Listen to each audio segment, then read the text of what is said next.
अगर मैं आपसे पूछूं कि डोनाल्ड ट्रंप जो अपने पहले कार्यकाल में बहुत अच्छे थे या इस कार्यकाल में बहुत अच्छे हैं, तो आप इमीडिएटली जवाब दोगे कि ये वाला जो कार्यकाल है वो उनका बहुत ख़राब है और वो पहले वाला कार्यकाल उनका अच्छा था। जबकि एग्जैक्टली ऐसा नहीं है।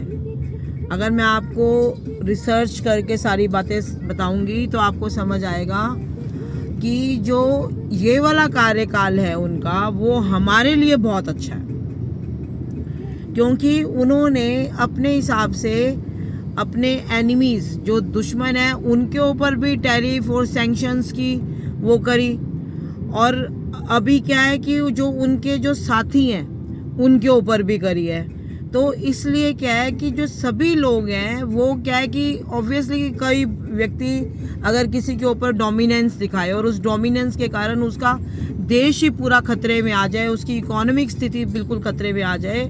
तो अगर कोई भी कंट्री समझदार होगी तो वो उसका विकल्प ढूंढेगी। और भारत के अलावा जो बाकी देश हैं उन्होंने भी इसका विकल्प ढूंढा, क्योंकि उन सभी पे सैंक्शंस बढ़ा दिए, सभी पे टैरिफ की बुछार कर दी है डोनाल्ड ट्रंप ने। तो इजराइल ने क्या सोचा है कि वो अब अपनी सैन्य शक्ति का जो बेस है वो पूरा विचार कर रहा है कि वो भारत में शिफ्ट करे और यहाँ पे उनके हथियार वगैरह बने, और वो धीरे धीरे करके जो उसकी एक लंबे टाइम से अमेरिका का बहुत अच्छा दोस्त है इजराइल, अपनी जो उसके ऊपर निर्भर होने की जो क्षमता है इजराइल की, उसको वो ख़त्म करेगा। उसने कहा मैं आने वाले कुछ सालों में अपनी जितनी भी निर्भरता है अमेरिका के ऊपर उसको ख़त्म करूँगा। अब क्या है कि 80 सालों से कम जितना भी ये 80 सालों का बनाया हुआ अमेरिका का वो है कि जितनी भी हम ट्रांजैक्शंस करते हैं सारी हमारी ट्रांजैक्शंस होती हैं यूएस डॉलर में। उस ट्रांजैक्शंस को यूएस डॉलर करने पे फिर बाकी जो कंट्रीज़ हैं जिनके ऊपर, जैसे अभी ग्रीनलैंड का मुद्दा हुआ और इजराइल का, ईरान का और डेनमार्क जैसे हमारे पास आया कि आप हमें किसी भी तरीके से ये डोनाल्ड ट्रंप से बचाओ क्योंकि हम नहीं चाहते कि ग्रीनलैंड कोई ऊपर ये कब्जा कर ले। तो ये सारा कुछ जितना भी चक्कर है ये यूएस डॉलर का है। और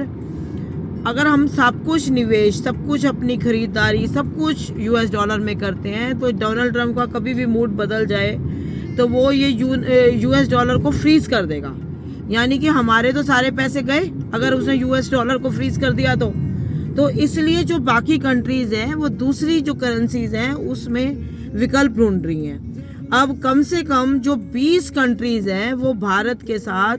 रुपए के अंदर डील करने के अंदर तैयार हुई हैं और वो वास्ट्रो अकाउंट जो है वो बनाने में सक्षम हो गई हैं, और अब उनकी जितनी भी डीलिंग्स हैं वो वास्ट्रो अकाउंट्स में होती हैं।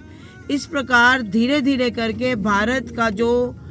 अस्तित्व है, जो इमेज है,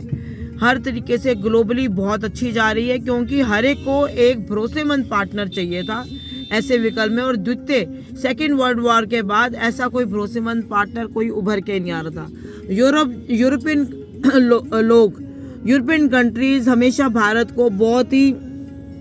एक दूसरी नज़र से देखती थी, पर अभी आपने देखा कि जो वहाँ की प्रेसिडेंट आई थी हमारे यहाँ पे, उन्होंने कैसे वो भारत की तारीफ़ें करते थक नहीं रही और बोल रही हैं कि, और उन्होंने फ्री ट्रेड एक्ट हमारे साथ सारे साइन करे हैं, और वो बोल रही हैं कि हमें इससे अच्छा पार्टनर कोई नहीं मिल सकता। अब अमेरिका ने चाइना के ऊपर भी बहुत सारे प्रतिबंध लगाए हुए हैं, बड़े सारे टैरिफ की वो करी हुई है। तो जैसे टेस्ला कंपनी है और एप्पल जैसी कंपनीज हैं, वो धीरे धीरे करके अपना तकनीकी निवेश भारत में ढूंढ रहे हैं, क्योंकि यूरोप उनको महंगा लगता है, मेक्सिको अस्थिर है, इसलिए उनको कोई स्टेबल कंट्री चाहिए। इसलिए ये जितनी भी इम्पोर्टेंट टेक्निकल कंपनीज हैं वो अपना बेस भारत में शिफ्ट कर रही हैं। इसलिए वी कैन से कि अभी जो सेकंड कार्यकाल है ट्रंप का, वो हमारे लिए बहुत फायदेमंद साबित हुआ है।